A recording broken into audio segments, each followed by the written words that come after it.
Assalamualaikum warahmatullahi wabarakatuh. Halo teman-teman online semuanya. Selamat datang di podcast kami. Hari ini kita akan membahas tentang hal-hal menarik pengalaman kita selama KKN Internasional Universitas Islam Negeri Sumatera Utara yang berlangsung pada tanggal 26 Agustus sampai 22 September tahun 2024 yang dilaksanakan di Malaysia.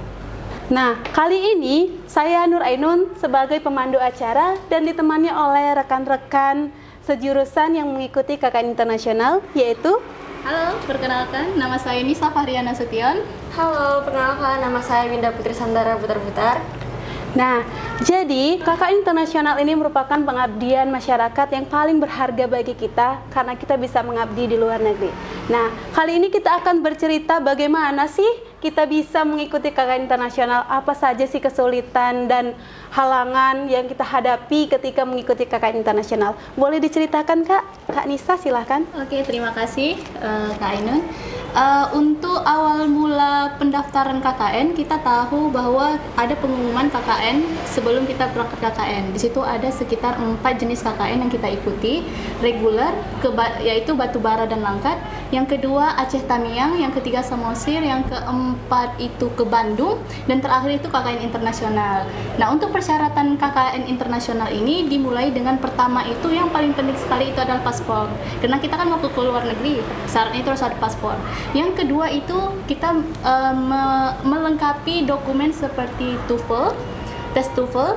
Yang ketiga itu kita melengkapi dokumen surat sehat, boleh dari puskesmas atau rumah sakit terdekat. Yang keempat itu kita ada buat surat fasih baca Al-Quran. Dan yang terakhir itu kita ada kalau misalnya ada sertifikat prestasi maupun sertifikat kepengurusan organisasi, boleh kita upload sebagai nilai plus untuk terpilih sebagai anggota KKN Internasional. Seperti itu. Nah, seperti itu menurut Kak Nisa. Bagaimana dengan Kak Dara? Boleh diberikan sedikit? Benar yang dibilang saudari saya, Nisa. Jadi cukup rumit dan sulit lah ya kalau menurut saya untuk melengkapi segala berkas persyaratan mengikuti KKN Internasional ini. Karena memang kita membutuhkan waktu yang cukup panjang. Seperti tes TOEFL tadi, kita harus ikut pelatihan-pelatihan terlebih dahulu agar skor yang kita dapatkan memuaskan. Dan juga nggak lupa kita menuliskan esai yang akan kita apply nantinya. Nah, kita juga membuat CV ya, Kak ya? Iya, membuat CV. Paling penting untuk mengikuti KKN Internasional ini adalah perbanyak prestasi sih menurut saya. Karena memang kita kan bersaing dengan yang lain. Nah, jadi emang siapa yang lebih unggul di dalam pemilihan KKN Internasional ini? Oke. Nah, jadi persyaratan yang paling utama harus kita miliki itu adalah paspor. Nah, selanjutnya seperti hal-hal yang kita lengkapi, yaitu piagam penghargaan atau sertifikat, surat kesehatan, surat sertifikat TOEFL, dan macam lainnya. Dan ada juga kita membuat CV, dan itu juga butuh persiapan yang cukup matang. Nah, selanjutnya kita akan bercerita bagaimana perjalanan kita dari Medan sampai ke Kuala Lumpur. Nah, kita menempuh perjalanan selama 45 menit dari Medan ke Kuala Lumpur. Nah, pertama kita setelah sampai di bandara, kita dijemput, ya kan Kak? Kita dijemput oleh bus mini dari pihak KBRI. Nah, selanjutnya tempat utama yang kita tuju yaitu Sentul. Lalu Kak, boleh diceritakan sedikit? Pada hari itu sekitar tanggal 22 September 26 Agustus kami berangkat dari Medan menuju Kuala Namu. Baru sampai di sana Malaysia kami dijemput seperti cerita tadi oleh van, di sana dibilang bahasanya van. Nah, itu kami jalan ke Sentul sekitar 1 jam 25 menit gitu. Karena pada saat itu jam atau macet karena sore-sore kan.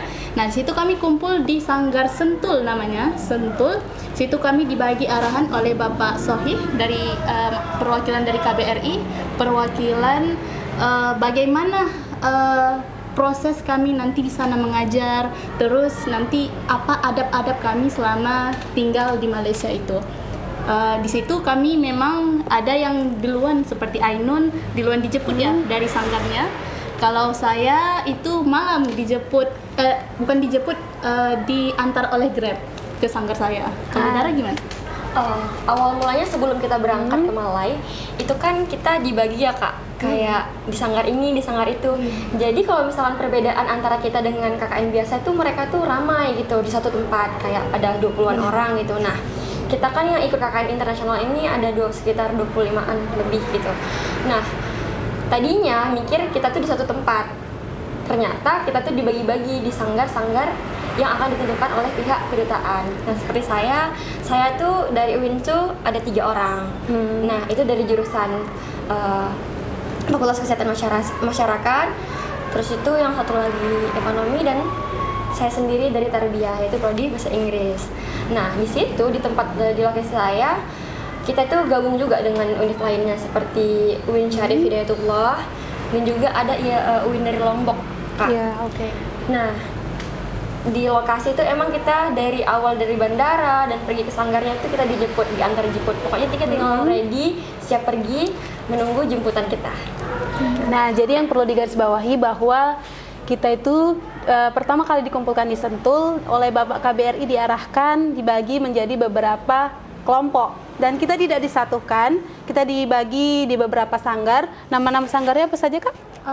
Sepengetahuan saya, seperti saya Sanggar At-Tanzil Alam Damai, At-Tanzil Ceras, El Shaddai di Klang, lalu Kelana Jaya, Sungai Mulia, lalu ada Rawang, lalu ada di Negeri Johor, Negeri Sembilan. Nah, jadi sanggar-sanggar itu memiliki jumlah murid yang berbeda pula. Nah, kita juga yang perlu digarisbawahi bahwa kita mengajar anak-anak Indonesia yang berada di sana, yang dimana pecahan dari Sekolah Indonesia Kuala Lumpur.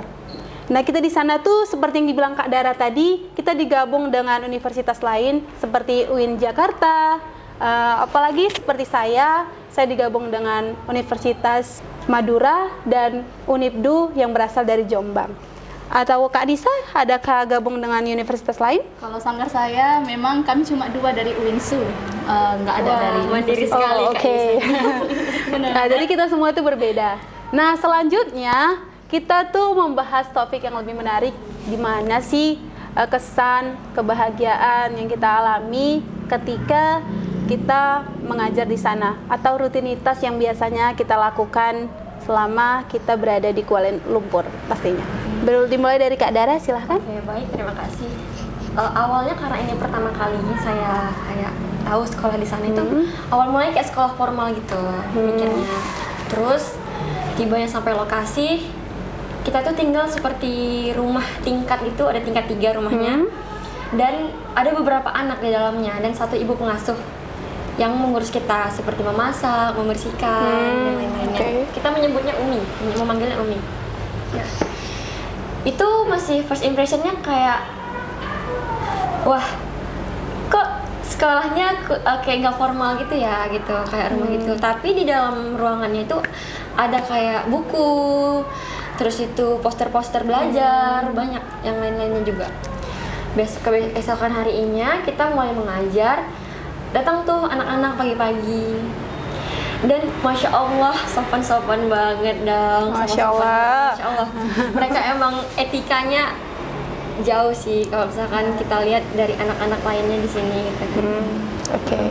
Karena emang mereka itu kalau kita bilang kayak rumah tahfiz gitu ternyata. Oh, iya, seperti mereka itu. tuh menghafal Al-Quran. Masya Allah. Jadi mereka datang, kita mulai kelas jam 9, mereka buka kelas, terus itu nggak langsung belajar. Kita duha dulu, Masya Allah. habis duha ada kantinnya, mereka makan bareng. Jadi para cikgu, kan kita dipanggil cikgu di sana. Jadi para cikgu dan para murid makannya bareng di situ di kantin. Kayak mereka tuh kan bawa bekal juga kan dari orang tuanya. Kayak cikgu ini. Oh, seru sangat lah. Masak ini, mama masak ini, cikgu mau coba gitu. Jadi kita emang makan bareng di situ. Terus tuh mereka habis makan, mereka sholat duha. Sekitar jam 10 gitu kita masuk kelas. Nah, itu nggak langsung belajar kayak mata pelajaran seperti umum. itu, ya. Kita kayak mereka ngaji dulu atau tasmi hafalan mereka. Oh, I see. Jadi emang karena mungkin dari UIN udah terbiasa belajar agama, mungkin nggak terlalu berat ya kan. Tapi kalau misalkan kita nggak terbiasa dari agama dan dari univ-univ umum, mungkin itu yang menjadi challenge untuk kita. Karena kita akan memperhatikan gimana tajwid mereka mengaji, Masya Allah, mengajarkan mereka mengaji, menyimak hafalan mereka. Nah dari situ aja kita udah kayak wah, kalau sempat salah kita juga malu dong Iya, gitu. benar. Karena mereka udah sampai step yang hafal Al-Quran. Nah setelah itu kita juga kayak belajar fikih, Al-Quran dan hadis, akidah akhlak. Jadi dibarengin dengan ngajinya. Wah, seru ya Kak ya. Setelah itu kita istirahat, isoma, makan dan lain sebagainya. Barulah kita masuk lagi untuk belajar mata pelajaran umum sampai di jam 5. Wah, seperti itu.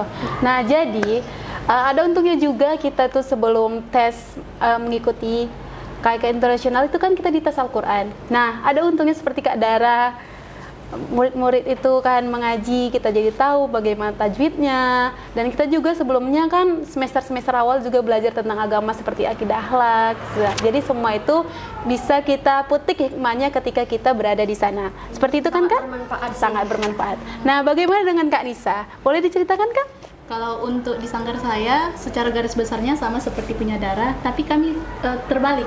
Terbaliknya pagi itu belajarnya umum, sorenya itu mengaji. Jadi tetap masuk jam 9, di sana kan aktivitas mulai dari jam 10 semua ya kan. Jam 10, jam 9. Tapi untuk sekolah umum di sana itu memang jam 7.15 atau 7.30 masuk. Mulai dari jam 9 sholat duha di sanggar saya. Nama sanggar saya itu At-Tanzil Ceras di Kota Ceras, Selangor. Nah, di situ jam 9 sholat duha. Setelah itu lalu selesai sholat duha, mulai pelajaran umum. Nah, di situ kami dari Senin sampai Jumat kan masuk. Nah, pelajarannya itu berbeda-beda, Kak. Oh, Jadi, begitu ya, Kak ya. Sehari Senin itu belajarnya bahasa Inggris, Selasa itu bahasa Indonesia, Rabu itu matematika, yang Kamis PKN, mereka sebut PKN atau PKN kita di sini. Yang terakhir itu hari Jumat itu art, maksudnya khusus seni. Jadi itu kira-kira berapa kelas Kak? Kami disatuin dalam satu ruangan. Jadi itu bercampur umurnya. Ada anak umur start dari umur 6 tahun sampai paling besar itu 15 tahun. Jadi bagaimana kami sistem di sana membaginya itu berlevel. Jadi di depan itu untuk level 1 dari umur 5 sampai 10 tahun. Tapi itu mereka dibagi berdasarkan skill pengetahuan atau skill akademisnya. Jadi Ustadz di sana membagi mereka berdasarkan tes. Oh, gitu. I see. Seperti itu ya, Kak. Iya, benar. Jadi ada level 1 untuk yang basic, yang dasar ada level 2 dan level 3. Mereka itu dalam satu ruangan. Baru agak ke sebelah kanannya itu untuk level 4 dan level 5 atau kita bilang kelas-kelas lah seperti itu. Tapi di level 5 ini anak-anaknya sudah umur 12 tahun ke atas. Umur 12 yang harusnya sudah SMP, tapi masih dikatakan kelas 5 SD seperti itu. Seperti itu ya.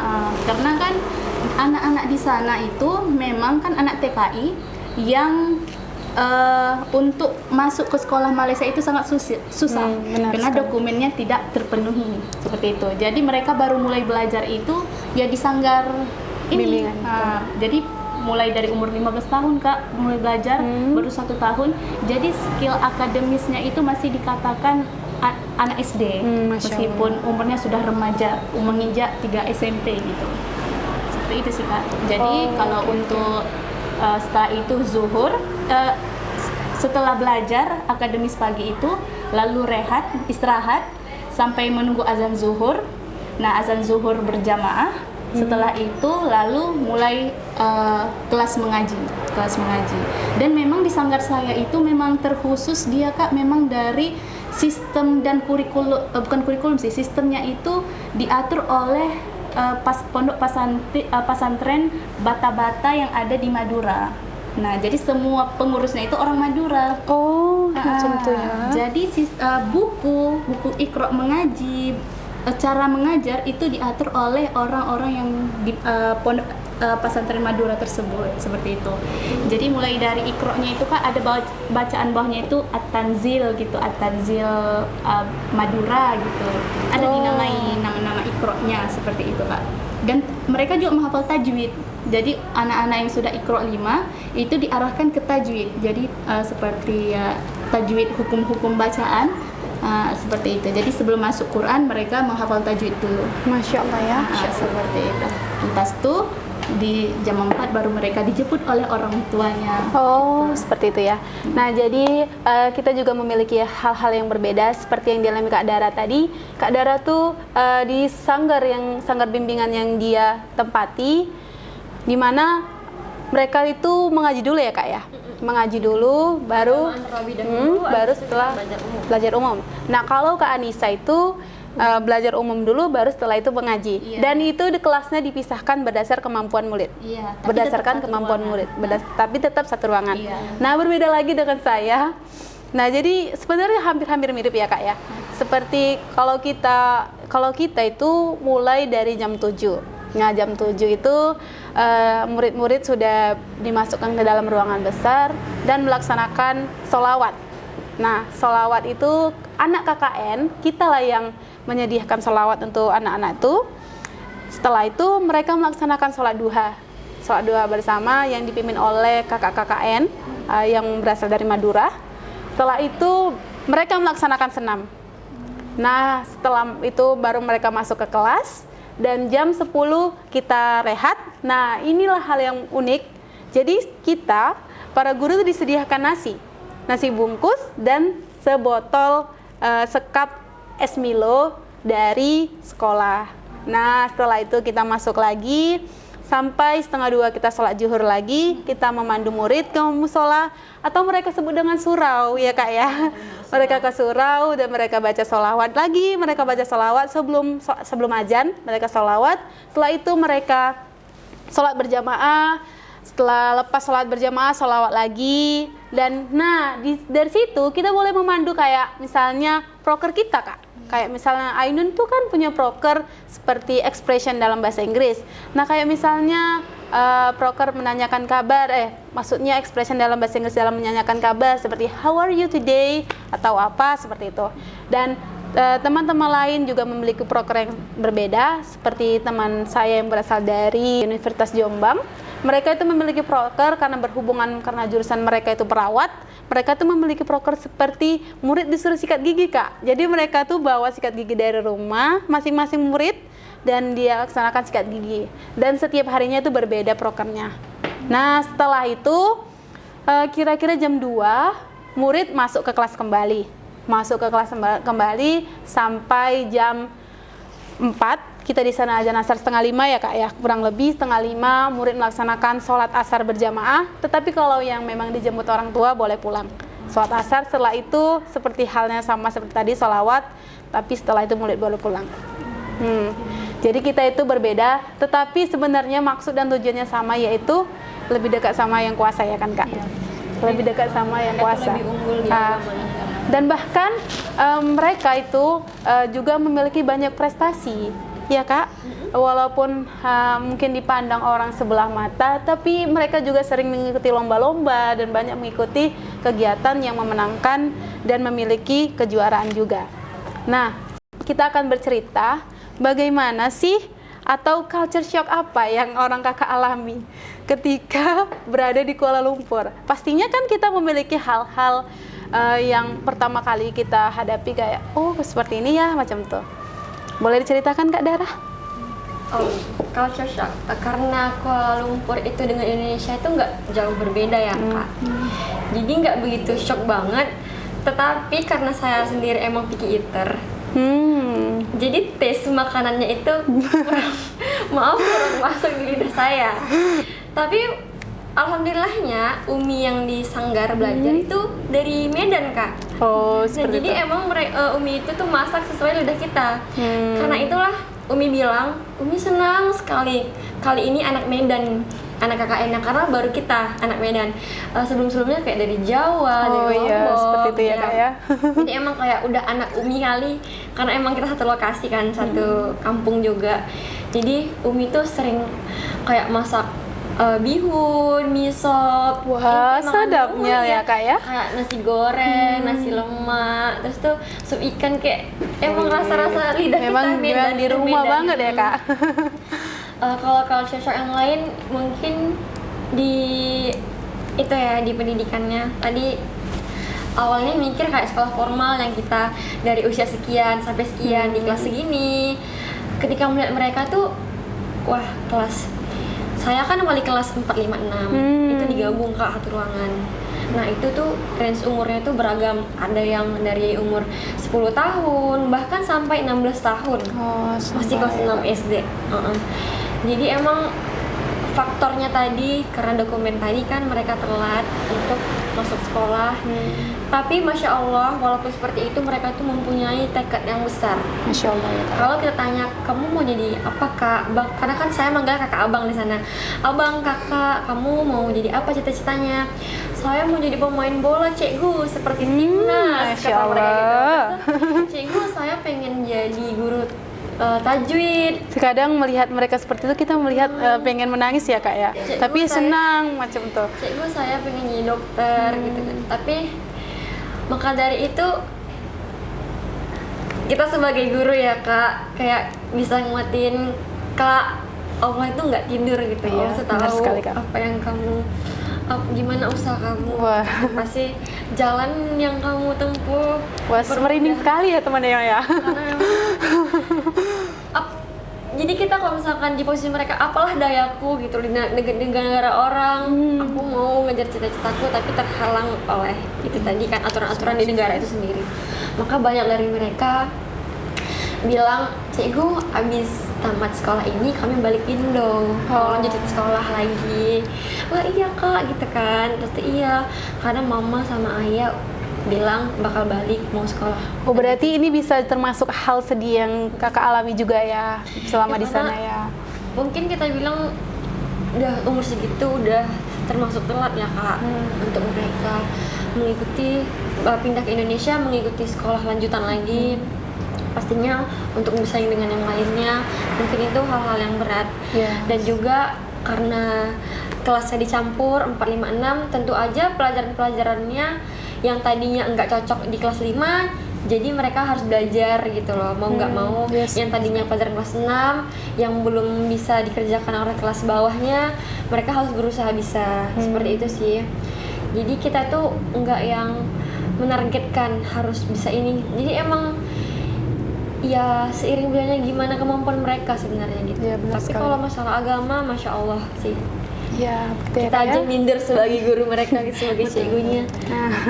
Boleh Kak Nisa diceritakan? Iya benar, seperti kata Dara tadi, anak-anak di sana, tapi teman-teman jangan sok ya, di sana itu umur anak 12 tahun itu belum bisa baca di tempat saya, belum bisa baca. Jadi benar sekali ya teman-teman, jadi kita di sana juga fokus mengajari anak-anak TK itu membaca, penulis ya Kak ya? Benar, membaca, menghitung dan menulis. Apa disebut dengan kalistung ya Kak? Kalistung, benar. Dan di sana itu di tempat saya itu memang anak-anaknya itu sudah terpapar, tapi mungkin kita beda cerita ya Kak Dara. Anak-anaknya mungkin di tempat Kak Dara ini anaknya penuh dengan mimpi. Tapi di tempat saya ini ada sangat lah betul menurut saya, karena anak di sana kan sudah terpapar handphone, semua itu Gen Z. Ketika ditanya apa cita-citamu, saya mau menghasilkan uang. Jadi mereka pikirannya menghasilkan uang Kak. Bukan mau ceritanya mau jadi dokter, mau jadi apa, semua saya mau menghasilkan uang cikgu. Saya nak jadi kaya, saya nak jadi ini. Jadi saya gini, kenapa mereka anak seumur masih sekecil itu sudah berpikiran yang mau menghasilkan uang? Seharusnya anak seumur itu bermimpi, bercita-cita bahwa dia mau menjadi misalnya menjadi dokter, menjadi guru gitu. Dan memang di sana anak-anaknya itu Kak rata-rata mau stay di sana. Karena kan mamanya atau ayahnya kan bekerja di sana. Pas mau ditanya mau balik Indo, mereka jawab sebagiannya itu enggak, saya mau tetap sini aja gitu. Seperti itu Kak.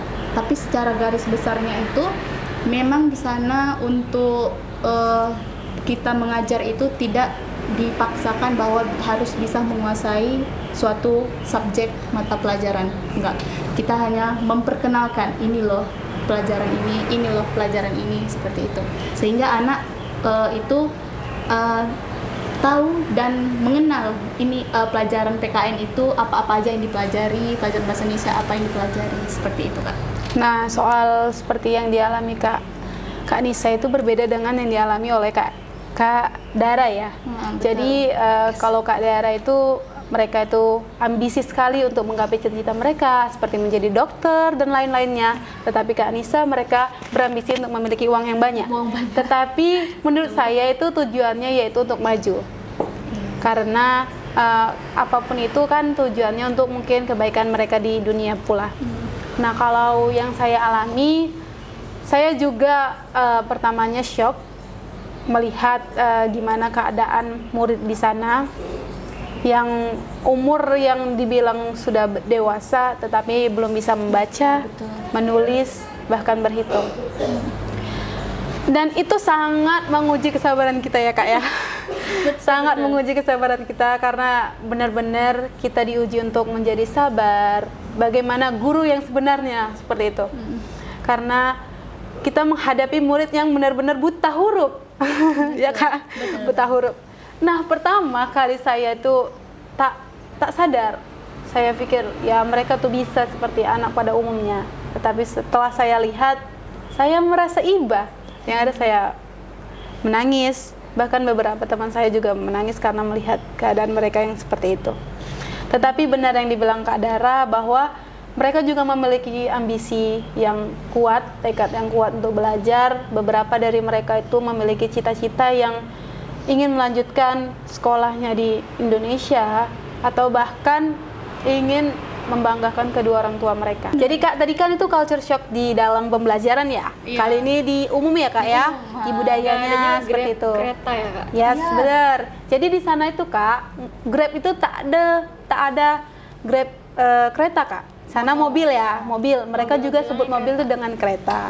Ya lanjut Kak, boleh ceritakan lagi? Jadi saya itu pada saat ada mobil Mojalib ini, harusnya kita kan kok di Medan kan ten gitu kan langsung kita klakson. Ini enggak, mereka ya pelan-pelan gitu. Dan saya rasa di sana negaranya itu tertib. Masya Allah ya Kak. Lalu lintas itu tertib. Di mana-mana mematuhi lalu lintas. Meskipun ada satu dua yang memang ya namanya manusia ya. Iya, Kak. Kadang-kadang mau ugal-ugalan, tapi ya semua secara keseluruhan di sana itu tertib, beraturan, semua antri. Terus kalau untuk sampah di sana nggak ada. Jalanan bagus. Ya.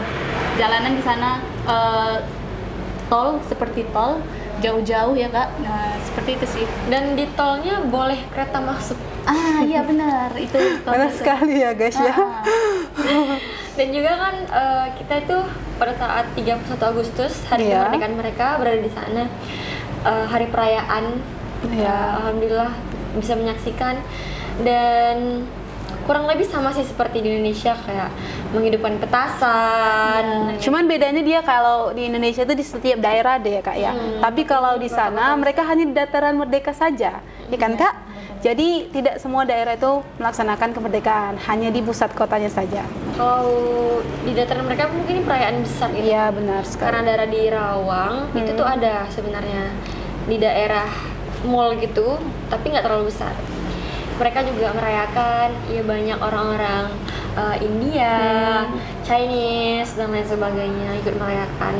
Jadi Kak, plot twist-nya ternyata seperti yang kita ketahui ya. Jadi kita tuh pertama kali disambutnya dengan orang-orang Bangladesh ya Kak. Nah ternyata ketika saya telusuri lagi di sana itu bahwa orang Bangladesh, orang Chinese itu dianggap penduduk sana memang sudah dianggap penduduk Malaysia.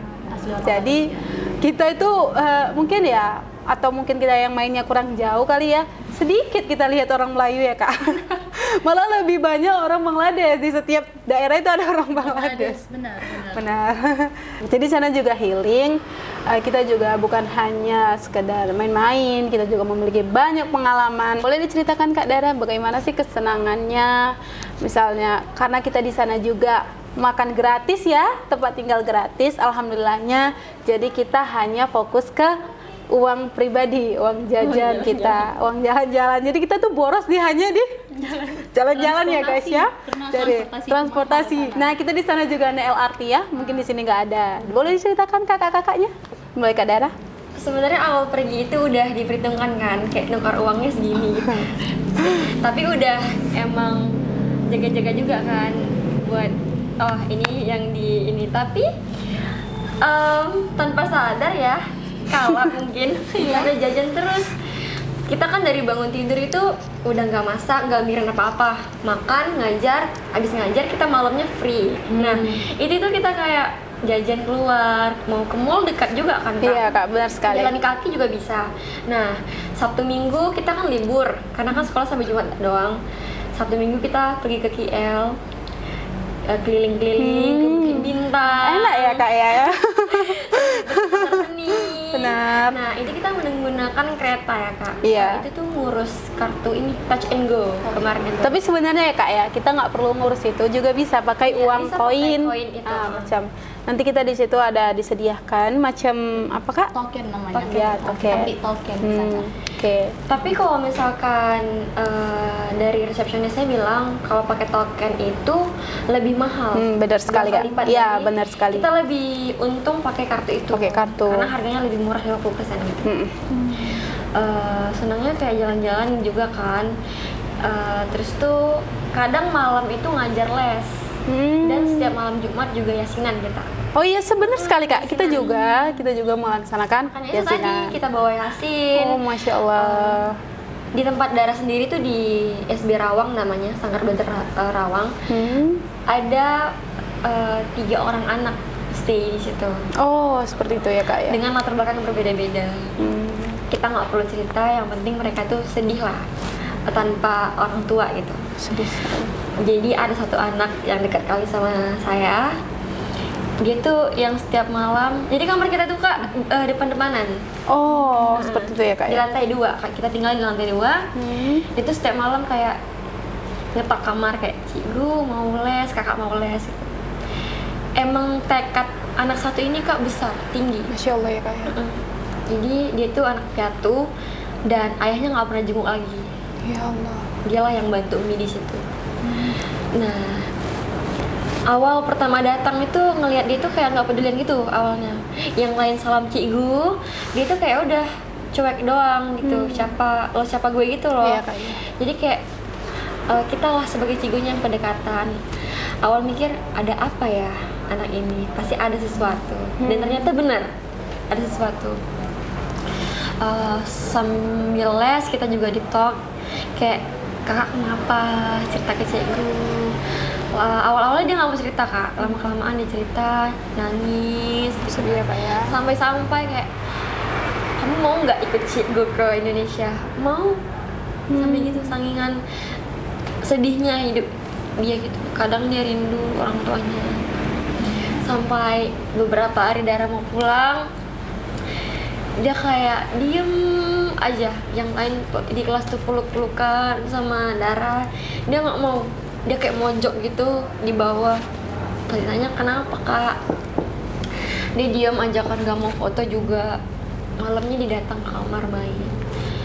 Cikgu mau usah pulang katanya. Sedih ya Kak ya. Cikgu mau usah pulang katanya. Kenapa? Dia nggak bilang apa-apa. Dia nangis. Dia bilang saya nggak pernah dekat sama guru sedekat ini, Cikgu sedekat ini. Ya akrab biasa aja gitu. Jadi dia kasih surat untuk Dara, kasih jendera mata juga. Dia kasih surat, Cikgu semangat ya. Kakak doakan semoga Cikgu sukses dunia akhirat. Masya Allah. Cikgu jangan lupakan saya ya, katanya. Dan Dara bilang waktu pulang itu kan subuh tuh pulangnya kayak pelukan di situ, kayak nggak rela ninggalinnya gitu kan. Jadi Dara akhirnya bilang insya Allah Cikgu balik lagi bakal main ke sini. Jadi emang sedih sih. Itu juga jadi pelajaran untuk kita kan Kak. Jadi bersyukur Ya, masih ada benar orang sekali, Kak. tua, masih bisa dapat pendidikan dengan baik di sini, dengan fasilitas yang masya Allah. Kadang kita itu kurang bersyukur. Benar sekali Kak. Kadang belajarnya masih suka main-main. Kita nggak lihat orang-orang yang berusaha belajar mati-matian dengan fasilitas apa adanya.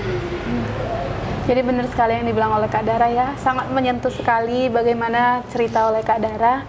Yang diceritakan oleh Kak Dara itu benar-benar memberikan pelajaran sekali bagi kita, di mana kita harusnya melihat, bersyukur dengan apa yang mereka alami. Seharusnya kita lebih menyadari bahwa ternyata kita seperti ini di sana lebih susah, seperti itu. Dan mungkin Kak Nisa boleh diceritakan pengalamannya. Kalau saya sama seperti Dara, anak-anak itu merasa kalau anak KKN ini sebagai suatu seseorang yang mereka itu bisa menyampaikan keluh kesahnya yang kepada orang tuanya memang nggak tersampaikan gitu. Mereka curhat kadang-kadang kepada saya dan teman partner saya, kami 2 orang, dan memang mereka itu anak-anaknya itu jujur di sana ya Kak ya. Anaknya jujur, beradab, sopan santun. Wah, memang Masya Allah di sana anak-anaknya. Dan saya merasa di sana itu anak-anaknya itu kan di sana kan mereka anak TKI yang mungkin bapaknya, mamanya itu orang Indonesia, bapaknya itu Bangladesh. Kadang-kadang kasih sayang ayah itu, kasih sayang ibu karena sibuk bekerja. Kan di sana mereka kan mamanya rata-rata pegawai maksudnya pegawai restoran atau cleaning service di sebuah instansi gitu.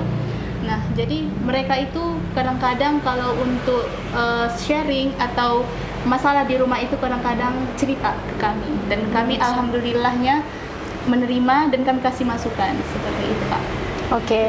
Nah, kalau dengar cerita dari Kak Nisa juga hampir sama dengan cerita Kak Dara ya. Benar. Nah, saya juga memiliki cerita.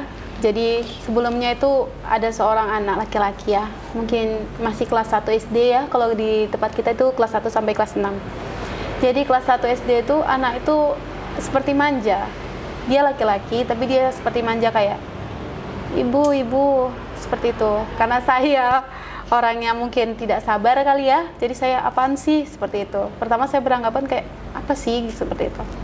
Tapi setelah saya mendengar cerita dari ibu pengelola sanggar bahwa anak itu memang membutuhkan kasih sayang Kak. Jadi dia itu memang membutuhkan kasih sayang.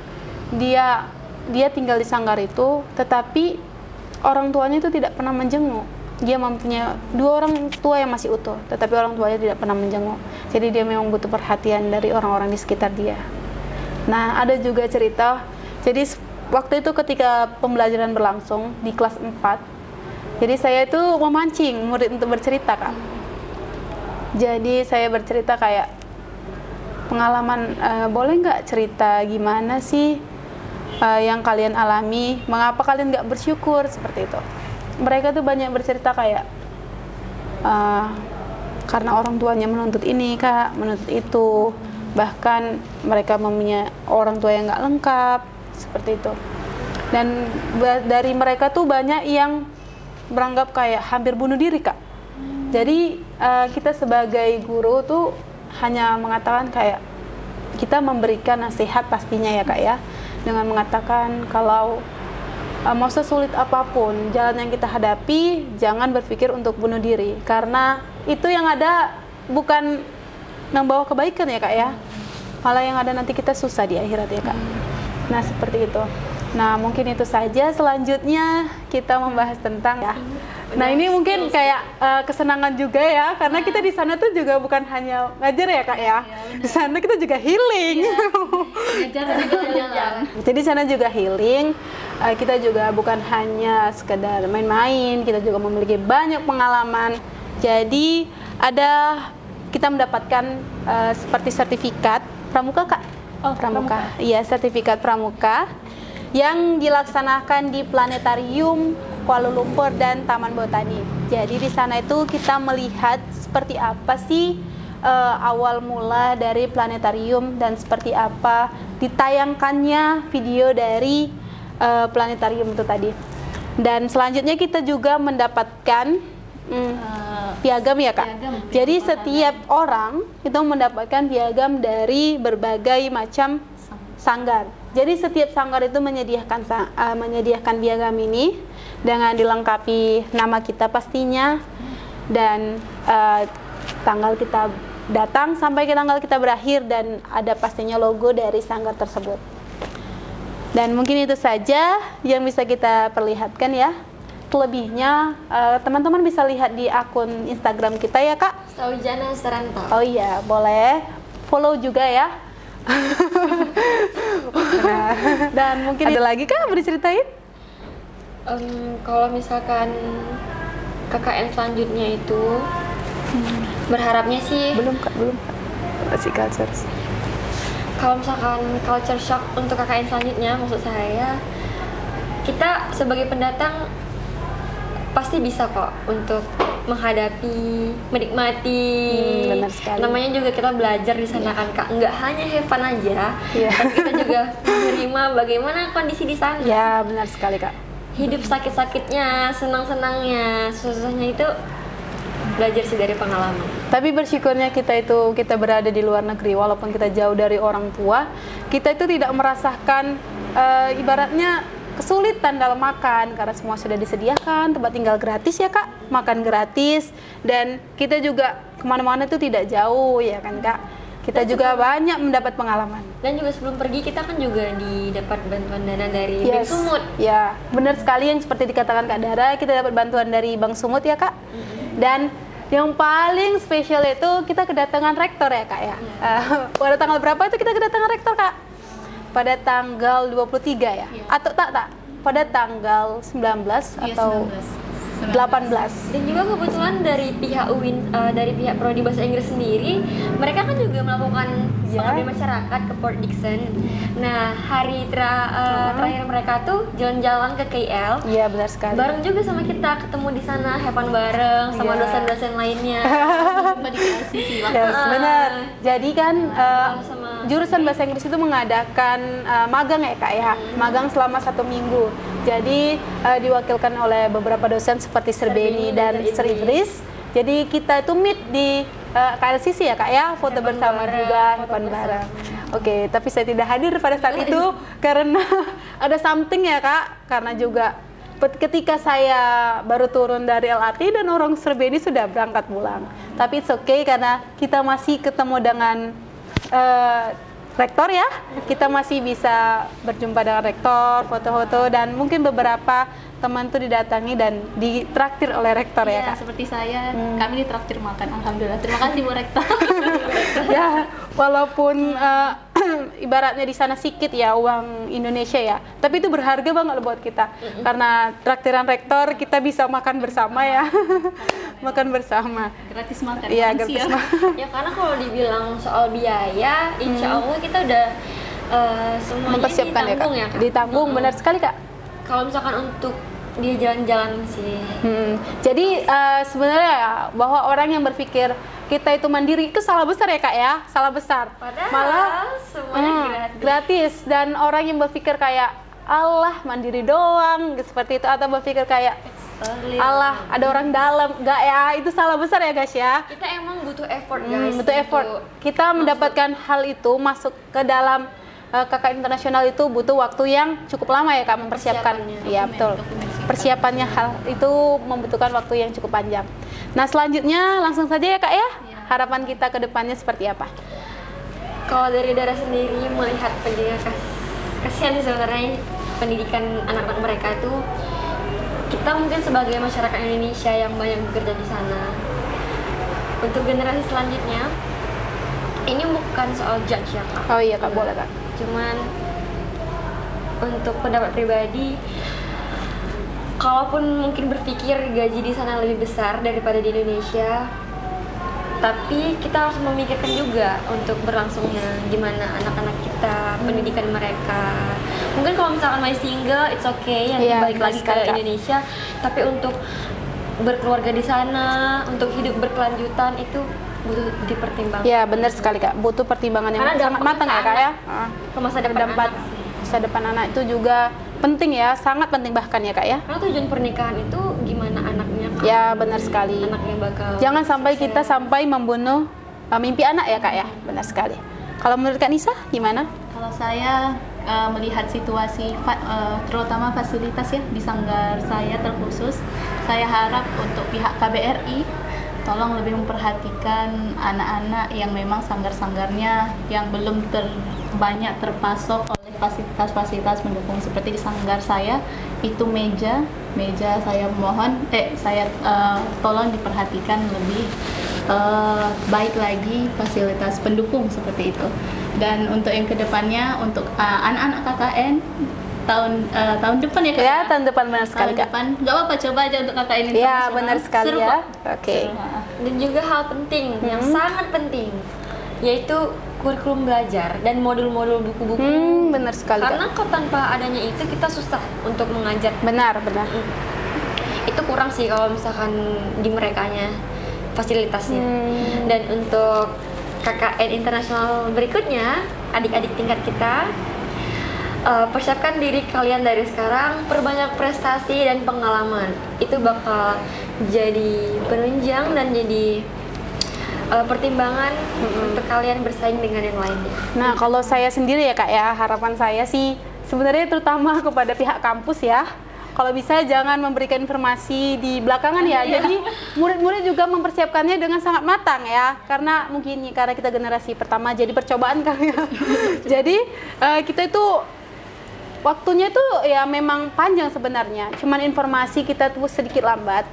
Karena Bolak-balik rapat ya juga karena ya, Kak? juga pihak LP2M tuh harus ngecek lagi gimana kondisi di sana, berdiskusi lagi dengan ini. Nah, kalau seperti ini, kita kan sudah ke sana, jadi sudah tahu seperti bagaimana keadaan di sana ya Kak ya.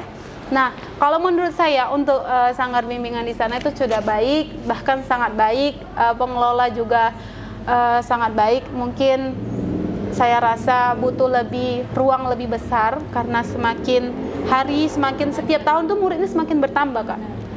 Dan yang kembali lagi seperti Kak Dara tadi, buat hidup di negara sana, mohonlah pertimbangannya, karena jangan sampai kita membunuh mental dan mimpi anak kita nantinya. Mungkin itu saja ya Kak ya. Dan buat adik-adik jangan beranggapan bahwa nggak mungkin gitu loh. Jangan beranggapan kayak Allah nanti udah coba tapi nggak jebol, seperti itu ya Kak. Jangan berpikiran seperti itu. Dan satu lagi, jangan berpikir tentang biaya. Kalau biaya Pasti mau sesulit apapun, kalau kitanya niatnya kuat, tekad kita kuat, pasti orang tua mengusahakan ya Kak ya. Orang tua pasti mengusahakan dan mendoakan yang terbaik untuk kitanya. Karena emang Mungkin dari itu ada lagi Kak sampaikan? poster LP2M tersendiri juga itu transportasi juga ditanggung. Masya Allah ya Kak. Kalau dari Sanggar itu biaya hidup, biaya makan, tempat tinggal itu kita nggak bayar lagi. Iya. Kita dapat gimana bantuan dari Bank Sumut ya, Kak? Personal sebenarnya, personal Personal. gimana kamu jalan-jalan di sana, itu paling nggak makan dan lain-lain. Jadi itu tergantung kita dalam manage-nya ya Kak ya. Gimana seberapa banyak uang kira-kira aja gitu. Tidak usah kayak harus segini, harus ngikuti teman. Enggak, sebenarnya itu tergantung kita pribadi karena transportasi kita juga dibantu oleh kampus dari Bank Sumut ya Kak ya. Terus kita juga makan dan tempat tinggal disediakan dari sana. Hanya kita untuk kebutuhan pribadi saja ya Kak ya. Bahkan Kebutuhan pribadi kalau saja. Dara sendiri tuh dijemput dari bandara dan diantar ke bandara. dengan Jadi sanggarnya. kita juga pergi-pergi kalau sama Ibu Sanggar juga dibiayai ya Kak.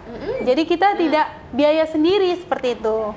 Nah mungkin itu saja Kak. Ada motivasi lain untuk adik-adik kita nantinya? Kalau untuk saran saya untuk adik-adik yang belum punya paspor, Ya. kalau niatnya mau KKN internasional dari sekarang sudah bisa karena jalan. Ya, benar Karena sekali. lama buat paspor. Tapi kalau ada duit lebih tak apa. paspor elektronik kalau mau cepat. Dan mungkin itu saja yang bisa kita sampaikan. Kurang dan lebihnya kita mohon maaf. Kita tutup dengan wabillahi taufiq wal hidayah. Assalamualaikum warahmatullahi wabarakatuh. See you.